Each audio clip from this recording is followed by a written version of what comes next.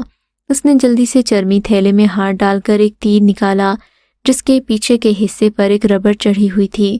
اس نے اس تیر کے آگے کے حصے پر ایک منتر پڑھ کر پھونکا اور اس زرد بچھو کا نشانہ لے کر چھوڑ دیا۔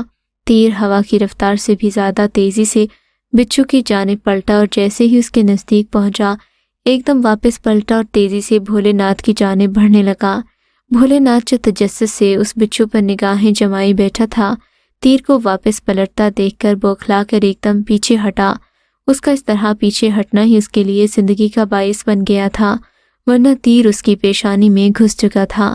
تیر واپس پلٹتے دیکھ کر وہ سمجھ گیا کہ بچھو کو طلسمی طریقے سے محفوظ کر دیا گیا ہے، اس لیے اس کا کوئی اور اپائے کرنا ہوگا۔ وہ بھی اسی شش پنج میں مبتلا تھا کہ اچانک غار میں ایک خوفناک آواز گونجی۔ اس کے سامنے دھواں سا پھیلنا شروع ہو گیا۔ دیکھتے ہی دیکھتے اس دھوئیں نے سادھو کا روپ دھار لیا۔ بھولے ناتھ اسے دیکھتے ہی سنبھل گیا۔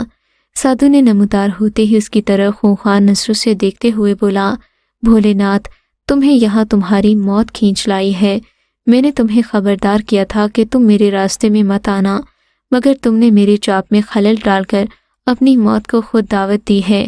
یہ کہتے ہوئے اس نے اس پر ایک منتر پڑھ کر پھونک دیا۔ اس کے منتر پڑھتے ہی فضا میں ایک بہت بڑی گدھ نمودار ہوئی اور اس نے چیختے ہوئے بھولے ناتھ پر حملہ کر دیا۔ بھولے ناتھ ابھی اپنے بچاؤ کی کوئی صورت سوچ ہی رہا تھا کہ گدھ نے اچھل کر اس کے سینے پر ایک پنجہ مار دیا۔ پنجہ کھاتے ہی بھولے ناتھ کو یوں محسوس ہوا جیسے کوئی وزنی ہتھوڑا اس کے سینے پر مارا گیا ہو۔ اس کے منہ سے ایک سسکاری نکلی اور وہ گھٹنوں کے بل نیچے بیٹھ گیا۔ نیچے جھکتے ہی اس نے یکدم ایک منتر پڑھا اور سادھو کی جانب دیکھتے ہوئے ایک ہاتھ کی مٹھی بند کر کے کھول دی۔ ایسا کرتے ہی اس کے ہاتھ سے چنگاریاں نکل کر سادھو کی جانب بڑھیں، مگر سادھو نے بھی جلدی سے کالے علم کا ایک وار گوکیا پاشا اس پر پھونک دیا اور بھولے ناتھ کو یوں محسوس ہوا جیسے اس کے جسم میں کسی نے کھولتا ہوا پانی بھر دیا ہو۔ پھر یہ پانی اس کے جسم سے باہر نکلنا شروع ہو گیا۔ اس کے جسم پر سیاہی مائل بلبلے بننا شروع ہو گئے۔ بلبلا بنتے ہی پھٹ جاتا، پھر اس کے گندے مواد سے مزید بلبلے بنتے جاتے۔ یہ کالے علم کا ایک اور خطرناک اور بھیانک وار تھا جسے گوکیا پاشا کے نام سے پکارا جاتا تھا۔ بھولے ناتھ بھی ایک شیطان تھا۔ اس نے سسکتے ہوئے اور تکلیف سے کراہتے ہوئے جلدی سے ایک منتر پڑھ کر اپنے جسم پر پھونک دیا۔ ان بننے والے بلبلوں میں کمی ہونے لگی۔ اس نے اپنی شکتی قابل دان کر کے مانگ شیوسران کا وار کر دیا۔ سادھو جو اب دور کھڑا تھا وہ یہ دیکھ رہا تھا۔ اس نے پھر گدھ کو اشارہ کیا، مگر اب بھولے ناتھ سنبھل گیا تھا۔ اس نے تھیلے سے ایک سوئی نکالی جس کے سر پر سفید موتی ٹنگا ہوا تھا۔ اس نے موتی کو پکڑ کر کھینچا تو اس کے ساتھ لگا دھاگا کھنچتا چلا گیا۔ جب وہ گز بھر کا ہو گیا تو اس نے ایک منتر پڑھ کر اس گدھ کی جانب اچھال دیا۔ موتی سوئی سمیت تیر کی طرح اڑتا ہوا گدھ کی جانب بڑھا اور اس کی گردن میں اس کا دھاگا پھنس گیا۔ سوئی اچھل کر اس کے سینے میں پیوست ہو گئی۔ گدھ ایک جھٹکا کھا کر پیچھے کی جانب اچھلا اور دھک کی آواز سے زمین پر آن گرا۔ سادھو نے یہ دیکھتے ہی فرار کی کوشش کی، مگر اب بھولے ناتھ اس کو سنبھلنے کا موقع نہیں دینا چاہتا تھا۔ اس نے ایک منتر پڑھ کر اس پر پھونک دیا۔ اچانک کہیں سے ایک لوہے کی تار نمودار ہوئی۔ اس کے دیکھتے ہی دیکھتے وہ سادھو کے ساتھ لپٹنا شروع ہو گئی۔ سادھو نے ہاتھ پاؤں مارتے ہوئے اپنے بچاؤ کی بہت کوشش کی، مگر تار نے اسے مضبوطی سے جکڑ لیا اور اسے باندھتے ہی اس نے تھیلے میں ہاتھ ڈال کر ایک لٹو نکالا جس کے اندر کالے رنگ کی دھاریاں بنی ہوئی تھیں۔ ان دھاریوں پر سفید سفید نشان بھی نمایاں تھے۔ اس نے لٹو ہاتھ میں لیتے ہوئے بچھو کی جانب اچھال دیا۔ لٹو لڑکھڑاتا ہوا تیزی سے بچھو کی طرف بڑھا اور دیکھتے ہی دیکھتے اس پر بنی دھاریوں نے 6 کالے ناگوں کا روپ دھار لیا جن کے جسموں پر سفید نشان واضح دکھائی دے رہے تھے۔ وہ یکدم پھنکارتے ہوئے بچھو کی جانب بڑھے، اسے سنبھلنے کا موقع دیے بغیر اچھل کر اس پر حملہ کر دیا۔ اس کے منہ سے آگ کی لپیٹیں نکل نکل کر بچھو کے جسم پر پڑ رہی تھیں۔ بچھو نے اپنی جان بچانے کی بہت کوشش کی، مگر ان سانپوں کے حملے سے خود کو نہیں بچا سکا۔ ادھر بچھو کو جیسے ہی آگ نے گھیرا، سادھو کے جسم کو آگ لگ گئی اور غار میں اس کی بھیانک چیخیں گونج اٹھیں اور پل بھر میں زرد بچھو کی سرد راکھ وہاں پڑی تھی۔ سادھو بھی راکھ کی ڈھیر میں وہاں پڑا تھا۔ اس کے مرتے ہی ایک تیز سرخ آندھی چلی اور بھیانک آواز سنائی دی، مارا مجھے بھولے ناتھ نے کہ میں جیون رکشا کے لیے جاپ کر رہا تھا۔ اس کے بعد نہ تو وہاں غار تھی نہ ہی کالی پہاڑیاں تھیں، بلکہ بھولے ناتھ ایک درختوں کے جھنڈ کے نزدیک کھڑا تھا۔ جھنڈ پار کر کے جیسے ہی وہ باہر نکلا، سامنے مورت نگر کی سرحد تھی اور اسے راجہ بہرام داس اپنے دونوں بیٹوں کے ساتھ کھڑا نظر آیا۔ اسے دیکھتے ہی وہ دوڑ کر ان سے لپٹ گیا۔ پھر وہ اسے محل میں لے گئے۔ بھولے ناتھ نے انہیں تمام تفصیلات سنائیں۔ تفصیلات سن کر بہرام داس کہنے لگا کہ سادھو کے مرتے ہی ایک تیز آندھی ہوئی، اس میں سادھو کے مرنے کی آواز سنائی دی تو ہم سمجھ گئے کہ وہ نرک میں پہنچ گیا ہے، تو ہم دونوں تمہارے استقبال کے لیے سرحد پر کھڑے رہے۔ بعد میں ایشور بھی یہاں پہنچ گیا۔ اس نے بھولے ناتھ کو شاباش دی۔ بھولے ناتھ نے کچھ دنوں تک مورک نگر رہنے کے بعد واپسی چاہی۔ اس نے کچھ دن مزید رکنے کے لیے کہا، لیکن وہ واپسی کے لیے بضد رہا۔ تب سب لوگ اسے مورک نگر کی سرحد پر چھوڑ کر واپس لوٹ گئے۔ اگر آپ کو یہ کہانی اچھی لگی ہے تو اس ویڈیو کو لائک کیجیے اور اس طرح کی مزید ویڈیوز دیکھنے کے لیے ہمارے چینل کو سبسکرائب کیجیے۔ اور ہاں، اگر آپ کی کسی دوست، رشتہ دار یا بہن کے ساتھ خدا نہ کرے ایسا کوئی واقعہ پیش آیا ہے تو ہمیں کامنٹ سیکشن میں اس کے بارے میں ضرور بتائیے۔